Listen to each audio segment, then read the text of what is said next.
Clémence Guettet, vous allez lier vos voix avec celles des Républicains, sans doute quelques Républicains sur cette motion de censure. Qu'est-ce que vous avez à voir avec eux finalement ? Pas grand-chose, vous avez raison, mais peut-être là, en l'occurrence, une opposition au gouvernement. Une alliance de circonstances alors ? C'est pas une alliance en fait, vous avez utilisé le terme de nombreuses fois depuis qu'on a commencé ce plateau. Je crois pas que ce soit ça qui se passe du tout. Cet élément de langage de la Macronie qui consiste à dire les extrêmes vont s'allier mais ils ne veulent pas proposer le même projet au pays, c'est une réalité, nous n'avons pas du tout le même projet pour le pays. Par contre, nous constatons toutes et tous qu'il y a un souci avec ce qu'est en train de faire ce gouvernement, qu'il y a un souci avec ce passage en force contre la volonté des Français et pour des raisons différentes, nous pensons que cette réforme est injuste. Je n'ai pas les mêmes raisons de penser que cette réforme est mauvaise que monsieur de Courson.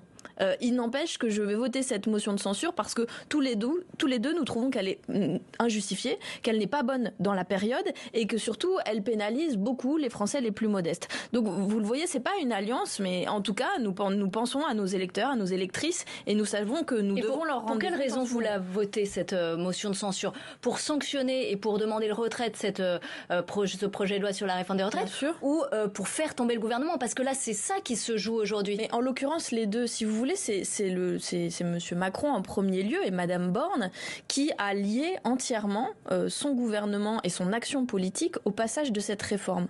Quand monsieur Macron dit hier qu'il veut que ça aille jusqu'à la fin de son cheminement démocratique, 3 jours après un 49-3, parce que la Macronie était minoritaire. Je veux dire, c'est rien d'autre que se moquer du monde, en réalité. Donc c'est eux qui ont lié leur destin politique au passage absolu, brutal de cette réforme. N'importe quel gouvernement et chef de gouvernement raisonnable dirait, bon, 90% des actifs n'en veulent pas. 70% des Français soutiennent la mobilisation, la grève. 70% des Français veulent voir mon gouvernement tomber. C'est quand même ça la situation aujourd'hui.